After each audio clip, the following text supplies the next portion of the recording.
MP യുടെ കാറാണല്ലോ അത്.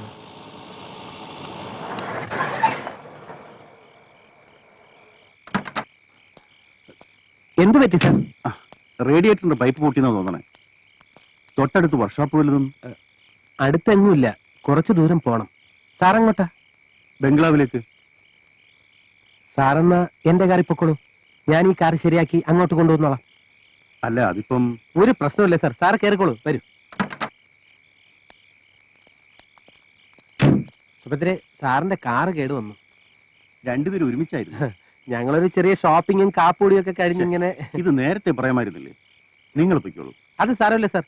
ഭദ്രെ, സാറിന്റെ ബംഗ്ലാവിൽ ഇരുന്നാ മതി, ഞാൻ ഉടനെ എങ്ങെത്തിക്കോളാം. സാറ് കയറിക്കോളൂ.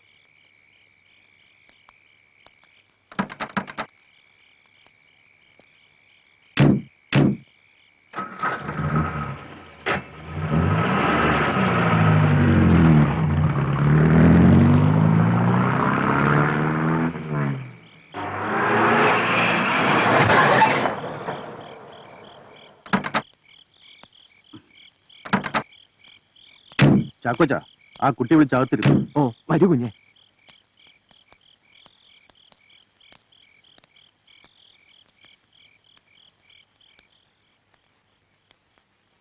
ഇവിടെ ഇരുന്നോളൂ.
ഒന്നുമില്ലടോ, ജയദേവനും ഭദ്രയും കാറപകടത്തിൽ മരിച്ചിരിക്കുന്നു.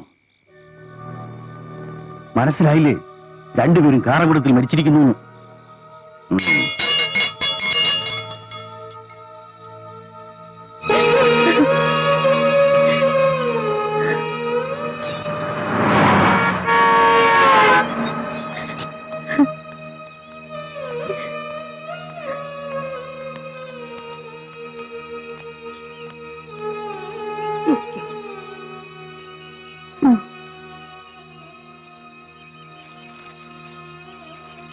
ജയദേവനെ കുറിച്ച് പത്രത്തിലൊരു ന്യൂസ് ഉണ്ട്.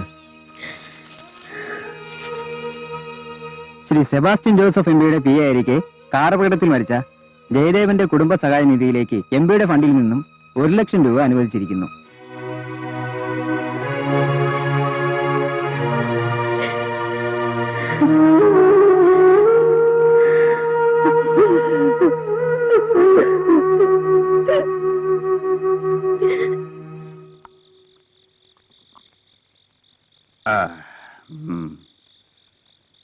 ഞാൻ കള്ളന് കഞ്ഞി വെച്ചവനാണോ? അതെന്താ സാറേ? എന്താണെന്നോ, ഓരോ കാര്യസാധ്യത്തിനും ഓരോ കുപ്പിയായിട്ട് കയറി വരും. പാലം പണിക്കൊരു കുപ്പി, കൂപ്പിലേലത്തിനൊരു കുപ്പി. അല്ല, തന്റെ കയ്യിൽ ഈ കുപ്പി മാത്രമേ ഉള്ളൂ? അപ്പോ ഇലക്ഷൻ സമയത്ത് ഞാൻ തന്ന ഫണ്ടുകളൊക്കെ സാറ് മറന്നോ? അതൊന്നും ഞാൻ കൈകൊണ്ട് തൊട്ടിട്ടില്ല. ഒക്കെ ജനങ്ങൾക്ക് വീതിച്ചു കൊടുത്തു. വോട്ട് കിട്ടാനേ. ഞാനൊരു പാവം ജനസേവകനല്ലേ. ഇത്തവണത്തെ പാർലമെന്റ് സമ്മേളനം കഴിഞ്ഞ് വരുമ്പോ നമ്മുടെ പ്രോഡക്റ്റിന്റെ എക്സ്പോർട്ടിംഗ് പെർമിറ്റ് സാറൊന്ന് ശരിയാക്കി തരണം. അത് താൻ പ്രത്യേകിച്ച് പറയണോടോ?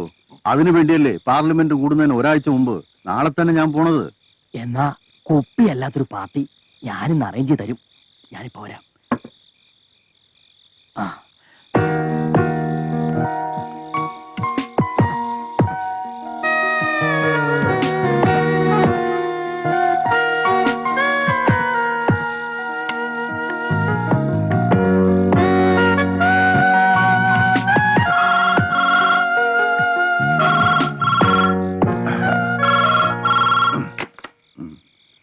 ഹലോ, അതെ, മനസ്സിലായി. വേഗം വരാൻ പറ. പെട്ടെന്ന്. വേഗം.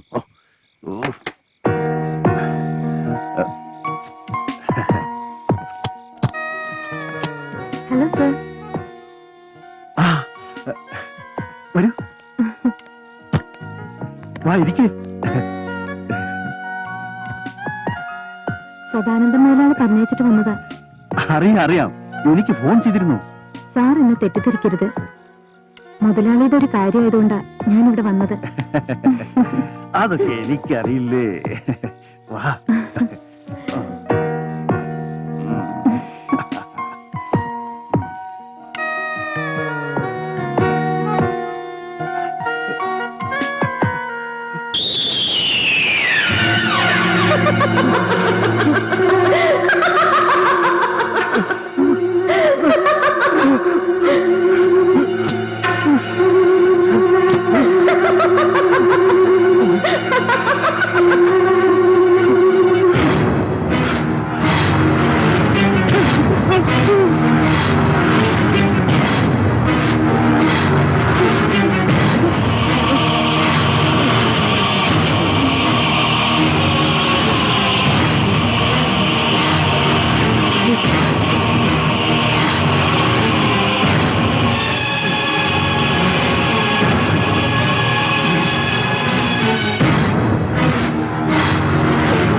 മനുഷ്യജന്മത്തിന്റെ സുഖവും സന്തോഷവും അനുഭവിക്കാൻ നിന്റെ പരമ്പരയിൽപ്പെട്ട ആരെയും ഞാൻ അനുവദിക്കില്ല. നിന്റെ മക്കളോട് കൂടി തന്നെ നിന്റെ തലമുറ നശിപ്പിക്കും ഞാൻ. അവരെ കൊണ്ട് മംഗല്യഭാഗ്യം അനുഭവിപ്പിക്കില്ല.